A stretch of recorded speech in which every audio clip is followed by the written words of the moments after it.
예, 우리가 나눌 말씀은 은혜는 누구의 것입니까? 라는 제목으로 같이 말씀 나누기 원해요. 함께 고백해 보겠습니다. 은혜는 누구의 것입니까?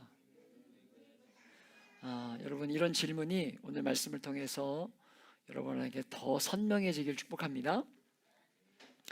우리는 지난주까지 이 아나니아가 바울을 교회 안으로 접목시키는 말씀을 보면서 주님이 교회를 얼마나 귀하게 여기시는가 하는 것들을 대한 말씀을 우리가 보았습니다. 오늘 계속해서 보게 될 말씀은 바울이 이 모든 과정을 거쳐서 여러분 교회 안으로 들어온 다음에 일어나고 있었던 일이 무엇인가 하는 것으로, 여러분 17절의 말씀부터 다시 보면 같이 한번 읽어볼까요? 17절과 17절의 말씀을 함께 읽어봅니다. 시작.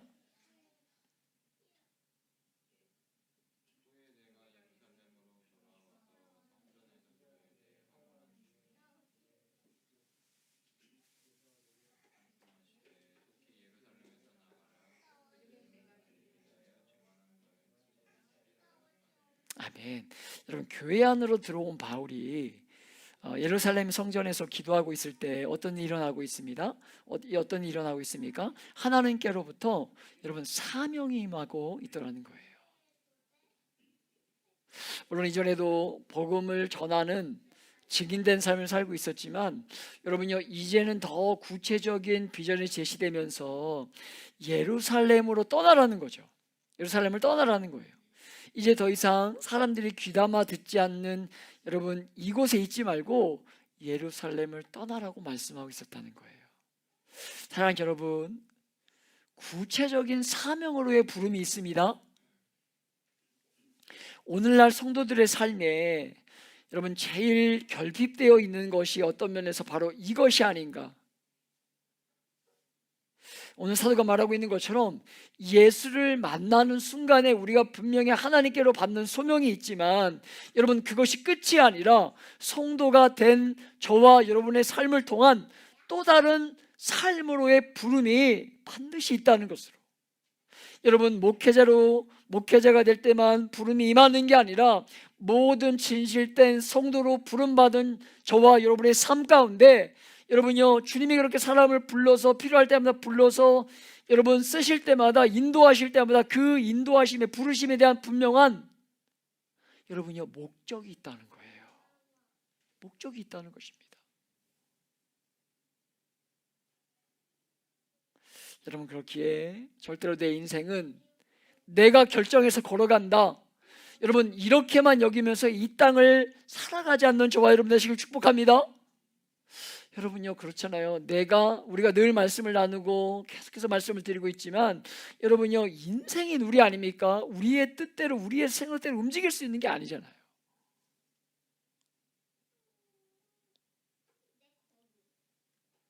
성도로 부름받은 이후에 나를 성도로 특별히 부르신 이유가 무엇일까? 나를 성도로 부르신 이유가 무엇일까? 여러분 저는 성도라는 표현을 여러분 죄송합니다. 아무에게나 하는 표현은 좀 우리가 안 맞을 수 있지만 아무에게나 성도라는 표현을 잘 쓰고 싶진 않아요. 교회 처음 와서 여러분 뭔가 부를 말이 없어서 성도라고 부르고 싶지 않아요. 왜?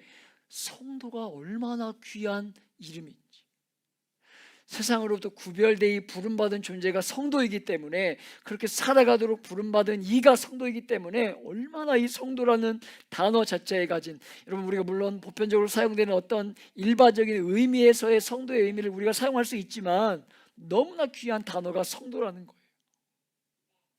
여러분 이 성도로 부름받은 우리가 여러분요 나를 성도로 부르신 특별한 이유가 무엇일까?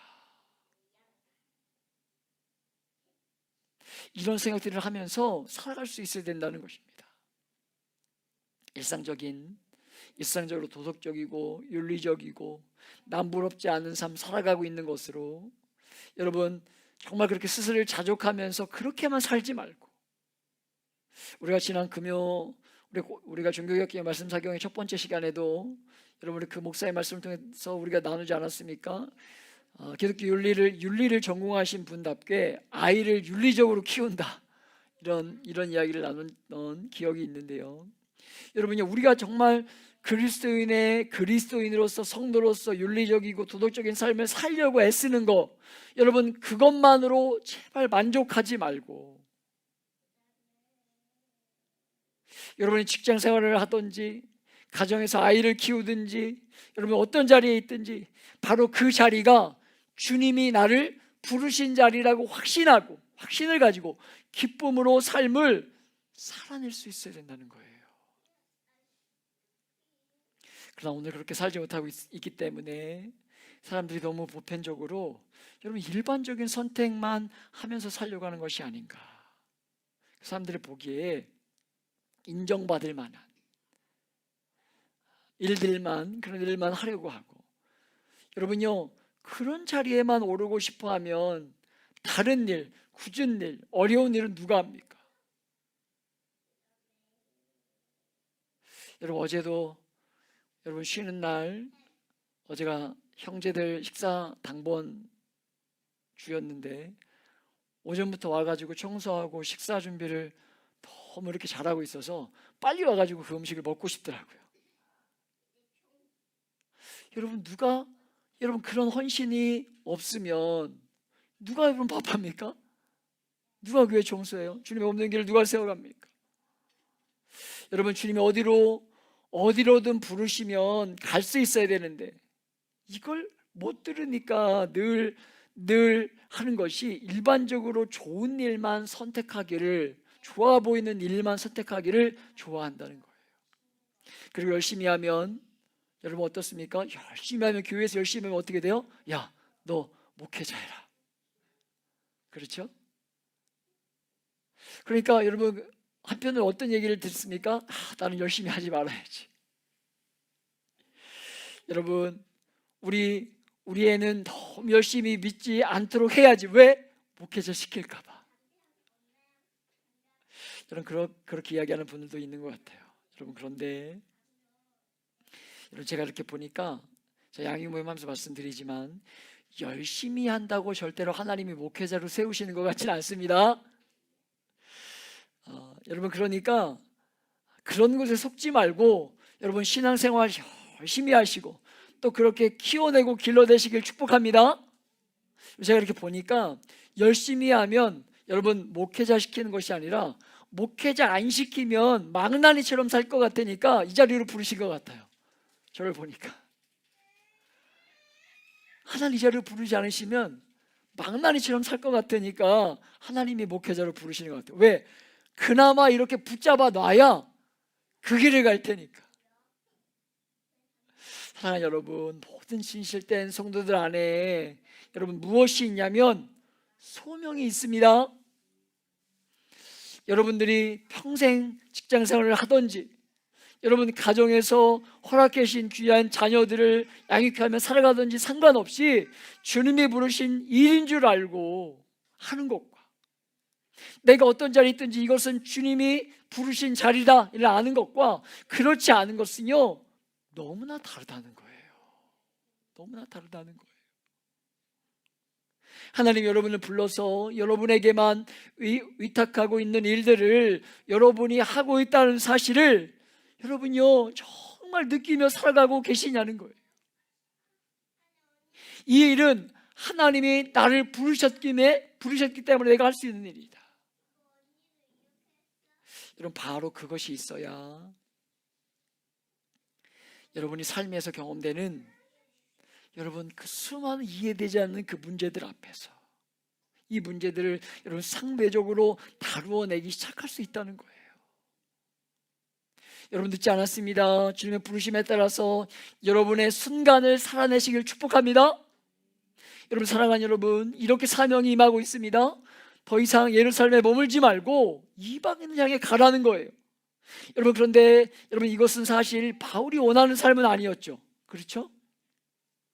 여러분 19절 이하의 말씀을 우리가 다시 한번 보면 19절의 말씀, 20절의 말씀을 다시 한번 읽어볼까요? 우리 형제가 19절, 자매가 20절의 말씀을 봉독해 봅니다. 시작.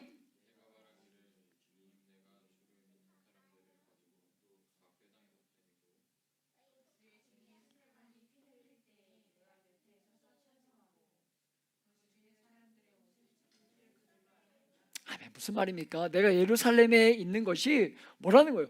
더 효과적이라는 거예요. 뭐에 대해 근거해서 이야기합니까? 왜냐하면 저 사람들이 내가 한 일을 알고 있다는 거죠. 자기가 한 일이 무엇인데요? 자기가 교회를 핍박했고, 스데반을 죽일 때 같이 투표했고, 스데반이 죽었을 때 그 벗은 옷을 자기가 지킨 자이기 때문에 내가 그렇게 망나니 같이 살았던 내가 복음을 전하는 것이 더 적합하지 않겠습니까? 왜? 내가 바뀌었잖아요. 여러분, 이런 논리죠. 21절에 뭐라고 말씀하고 있습니까? 나더러 또 이르시되 떠나가라, 내가 너를 멀리 이방인에게로 보낼 것이다, 이렇게 말씀하고 있어요. 사랑하는 여러분, 우리가 볼 때 바울의 논리가 완벽해 보이죠. 완벽해 보여요. 여러분, 제가 언젠가도 말씀드렸지만 제발 그런 간증만 일어나지 않기를. 하나님이 내 아들 서울대 보내셨어요. 하나님이 나에게 이런 복을 주셔서 가지고 이런 은혜가 있었어요. 제발 그런 하나님의 일만 나누지 말고, 내 삶이 너무 힘들어요, 이렇게 어려운 일들이 있어요, 그럼에도 불구하고 내가 믿음의 걸음을 옮겨요. 왜? 하나님을 의지하기 때문에. 이런 좀 간증들이 많아졌으면 좋겠다라고 말씀드린 적이 있는데, 여러분요, 누가 봐도 오늘 바울이 하고 있는 모습이, 바울이 증거하고 있는 바울의 논리가 합당해 보여요. 이런 사람이 복음을 전하는 게 더 합당해 보여요. 왜? 더 잘 받아들일 것 같아요. 완전히 180도의 삶이 바뀌어진 그의 사람들이 보면서 뭔가 그 삶의 모습을 통해서 얼마든지 사람들이 교회 안으로 들어올 수 있을 것 같아요. 여러분, 그런데 우리가 이런 일들과 마주할 때마다, 특별히 오늘 이들이 모르고 있는 것이 무엇입니까? 하나님의 계획이 우리 사람과 사람의 생각과 너무나 다르고, 여러분, 더 중요한 것은요, 영적인 것은 이런 육신적인 것으로 극복되는 것이 아니라는 거예요. 다르다는 거죠. 내 각오를 다 알고 있기 때문에 사람들이 자기가 전하는 그 메시지 앞에 반응할 것이다, 이것이 바울의 논리이지만, 여러분, 우리가 알고 있지만 바울이 전하는 복음 앞에 유대인들이 철저하게 그의 복음 증거를 외면하고 있는 것들을 우리가 계속해서 보고 있는 거잖아요. 바울은 끊임없이 자기의 동족 유대에게 복음을 전하기를 원하는데, 유대인들은 끊임없이 바울을 향해서 뭐하고 있는 겁니까? 그를 공격하고 죽이려고 하고 있는 일들을 우리가 지금 계속해서 이 말씀을, 사도행전의 말씀을 오래 보기 시작하면서 계속 보고 있는 것 아닙니까? 사랑하는 여러분, 우리에게 소명이 필요한 이유는요, 우리가 생각하는 일반적인 생각으로는 안 되는 것으로, 하나님이 일하기 때문이라는 것으로, 하나님의 일이기 때문이라는 것으로, 우리의 일이 아니라 우리가 하고 있는 일은 하나님의 일이기 때문이라는 것으로, 교회가 이렇게 약해진 이유는요, 너무 많은 사람들이 일반적인 선택만 하고 있기 때문에 하나님의 뜻들을 분별하지 못하고, 여러분, 분별된 주님의 뜻들에 순종하기를 원하는 마음이 있는 것이 아니라, 하나님의 계획을 알고 그 하나님의 마음이 머무는 곳, 하나님의 시선이 머무는 곳, 그 하나님의 말씀 앞에 머무는 것이 아니라, 너무나 많은 사람들이, 여러분요, 일반적인 결정을 하고 있기 때문에, 보편적인 어떤 결정들을 하고 있기 때문에 그 안에 영적인 역사들이 일어나지 않는 것이 아닐까. 여러분, 그런 생각들을 하게 되더라는 거예요. 여러분, 그냥 그럴 것 같은 논리만 난무하지, 여러분, 발만 담그려고 하지 그 안에 정말 깊숙이 들어가서 완전히 물에 잠기려고 하는 일들은 하지 않기 때문에, 여러분, 그 안에 영적으로 역사하는 이 일들이, 정말 실제적으로 뒤집어지는 일들이 일어나지 않는 것이 아니냐는 거예요. 여러분, 바울의 생각과 다르게 바울이 이방인에게 갔을 때, 바울은 그렇게 자기의 동족에게 복음을 전하기를 원했지만, 실제적으로 바울이 자기 동족에게 갔을 때, 이방인에게 갔을 때 여러분 엄청난 복음 앞에 반응하고 뒤집어지는 역사들이 일어나고 있었던 것, 우리가 성경을 통해서 보고 있는 것 아닙니까? 그것이 성경이 우리에게 끊임없이 주목해 보도록 하고 있는 메시지예요. 하나님이 보시는 눈과 사람이 보는 눈이 이렇게 다른 것입니다. 여러분, 우리가 바울처럼 하고 있지는 않냐는 거예요. 주님, 저들은 내가 어떤 일을 했는지, 과거에 어떤 일을 했는지 알기 때문에 저들에게 내가 복음을 전하는 것이 효과적입니다. 여러분, 이 정도 생각에 머물러 있는 것이 아니냐는 것입니다. 그러나 주님 말씀은 무엇입니까? 영적인 일은 그런 것이 아니라는 거예요. 하나님이 얼마든지 그렇게 하실 수 있지만 하나님이 그를 떼어서 이방 땅으로, 전혀 문화가 다른 곳으로 보내셔서 사람들을 섬기게 하셨다는 거예요. 그리고 우리가 3차 전도여행을 통해서 계속 보았지만 가는 곳곳마다 엄청난 복음 역사가 일어났습니다. 여러분, 이것을 바울의 헌신과 여러분 수고 때문만이라고 누가 얘기할 수 있습니까? 이것이 바울이 열심히 냈기 때문에만 그런 역사가 일어났다고 누가 얘기할 수 있겠냐는 거예요. 하나님의 계획과 섭리가 역사하고 있었다는 거 우리가 절대로 잊지 말아야 된다는 것으로 하나님의 뜻대로 순종하고 바로 그런 자리에 엄청난 역사가 일어난다는 것입니다. 여러분, 아멘이십니까? 여러분, 그것을 우리가 지금 이 현장에서 경험해 오지 않았습니까? 바울은 계속해서 유대인들에게 복음을 전하기 원했지만 번번이 핍박과 대적과 그런 것들을 경험하면서 이방인에게 간 거잖아요. 그리고 실제적으로 에베소, 우리가 그 방금 전에 봤던 에베소에서 엄청난 역사가 일어나지 않습니까? 부흥의 역사가. 바울의 수고가 있었지만 하나님의 계획이 그와 같기 때문에 이방인에 갔을 때 엄청난 역사가 일어나잖아요. 사랑하는 여러분, 여러분의 삶에 오늘 이 바울과 같은 여러분의 보기에 완벽한 이유가 됨에도 불구하고 이건 완전한데, 완벽한데, 도저히 이 방법밖에 없는데, 여러분 그럼에도 불구하고 여러분 주님의 뜻들이 분별되면서, 내 생각은 아닌데 주님의 뜻들이 분별되면서 여러분 굴복시키며 살아가는 그런 삶이 여러분 안에 있기를 축복합니다.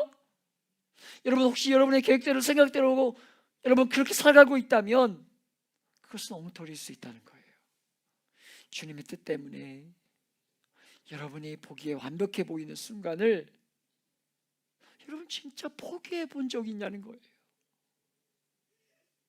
주님의 뜻이 분별되기 때문에 주님의 뜻은 이건데, 내가 생각할 이게 진짜 완벽한데, 이게 진짜인데, 그런데 하나님의 뜻이 분별되기 때문에 그것들을, 내 생각을 포기해 본 경험이 있으시냐는 거예요.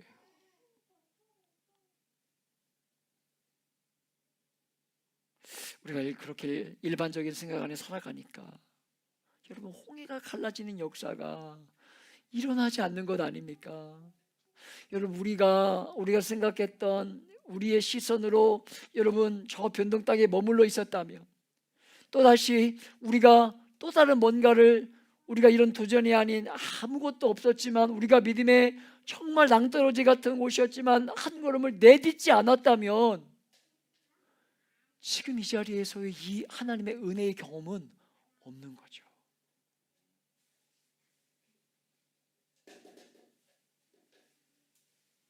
여러분, 지탄을 받을 만한 모습은 없지만 너무나 상식적인 삶을 살기에 하나님의 강력한 역사하심들을 경험하지 못하고 있지 않냐는 거예요.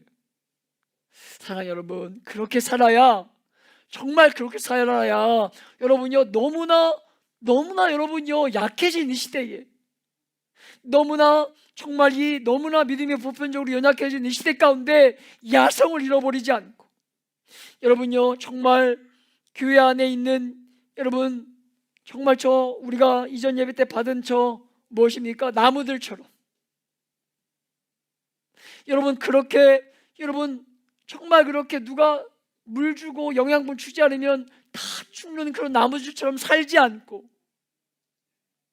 여러분 마주하는 그 상황들 가운데 어떤 것이라도 여러분 돌파하며 나아갈 수 있는 힘이 생기고, 그 힘이 생겨야 이 세상을 이기며 살아갈 수 있는 것 아니겠습니까? 여러분, 이 정도 오자 유대인들이 어떻게 하고 있습니까? 잘 듣고 있던 유대인들이 더 이상 못 듣는 거예요. 들어줄 수 없는 거죠. 22절 이하에 보면요, 우리 같이 한번 읽어볼까요? 22절 이하, 22절 23절 함께 읽어봅니다. 시작.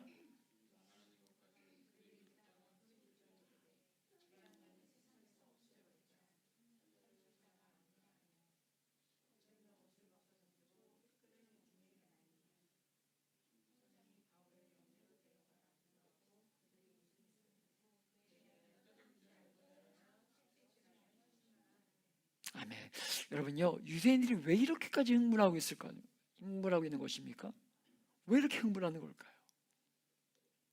바울이 지금까지 했던 말이 무엇이냐면, 자기에게 찾아오신 하나님, 그렇죠?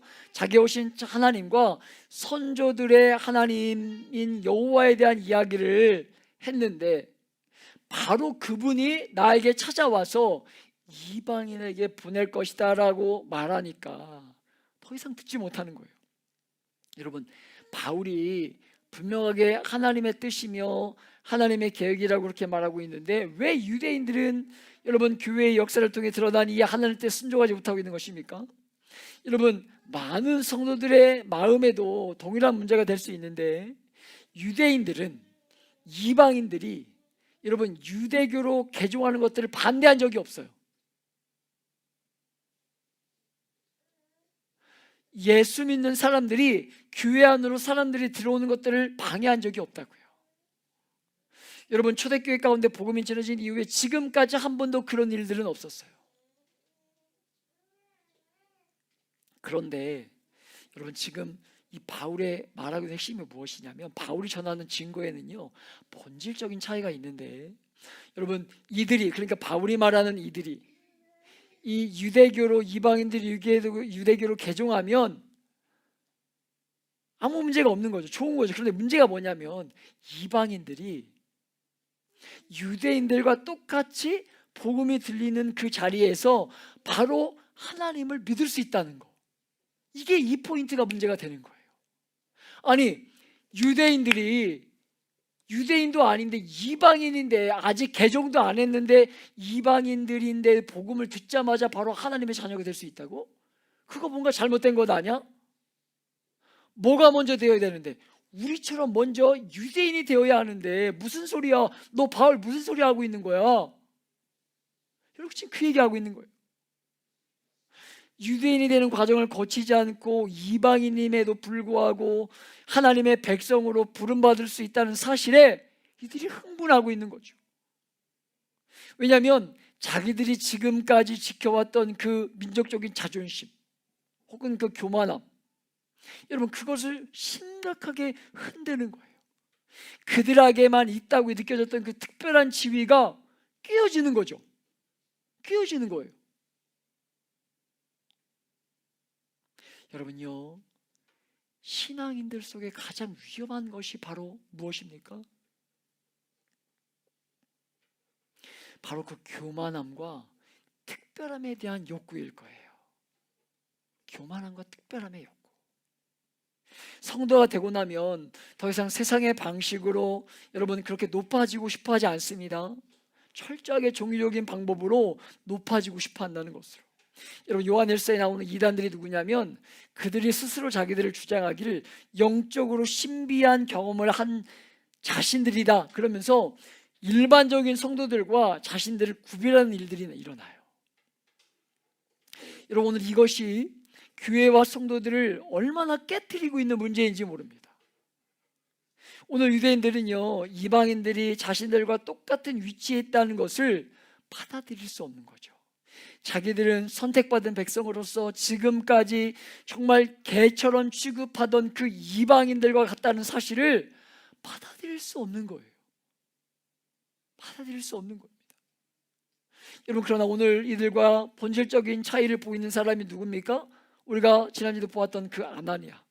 우리 지난주 말씀 나누면서 여러분, 우리 안에 이 아나니아와 같은 영성을 회복하지 않으면, 교회가 아나니아와 같은 영성을 회복하지 않으면 정말 위험하다는 말씀을 드렸습니다. 여러분요, 그것이 원수와 같이 여겼던 이 존재를 언제든지 형제로 여길 수 있는 곳이 바로 교회라고 말씀을 드렸어요. 그 주님이 가르쳐주신 정신이라면, 여러분, 유대 율법주의자들의 정신이요, 이방인들에게 하나님의 복음이 그냥 전해지니까 그렇게 할 수는 없다고 분노하면서 자신들의 옷을 찢고 난리를 치면서 자신들만의 그 특별함을, 스페셜함을 포기하고 싶지 않은 거예요. 포기하고 싶지 않은 겁니다. 사랑하는 여러분, 이스라엘 백성들이 특별합니까? 특별하지 않습니까? 이스라엘 백성들은요, 자체적으로 특별한 것이 없는 사람들이죠. 그 자체적으로는. 여러분 그러면서 끊임없이 하나님이 성경을 통해서 가르쳐 준 것 아닙니까? 계속해서 너희가 어떠한 존재인지에 대해서 성경은 끊임없이 가르쳐 주고 알려주시고 권면하고 깨닫도록, 잊지 않도록 끊임없이 성경이 우리에게 가르쳐주는 메시지가 바로 그런 메시지였잖아요. 여러분요, 여러분, 유대인들이 더 특별하고 우수한 백성이 아닙니다.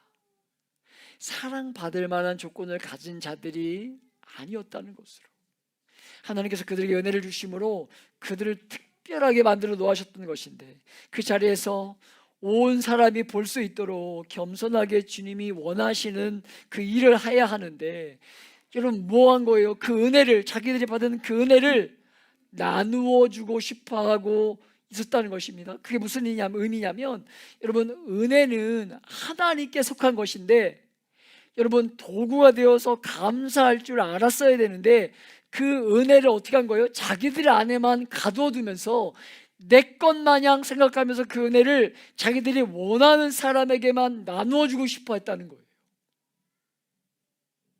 내가 받은 은혜를, 주님이 나누신 은혜를 바라보며 주님의 사랑에 즐거워하고 기뻐하면서 자신들이 통로가 되는 것을 감사할 줄 알아야 하는데, 오히려 자기들을 받은 은혜를 자기들 마음대로 할 수 있는 것처럼 그렇게 왜곡시키고 있었다는 것입니다. 사랑하는 여러분, 그들은 바로 얼마 전까지 주님을 향해서 그렇게 외쳤던 자들이에요. 세례와 청류가 아니라 바로 자기들이 하나님의 은혜의 가장 도구가 된다는 사실을 주장하고 주님을 향해서 똑같이 외쳤던 자들이에요.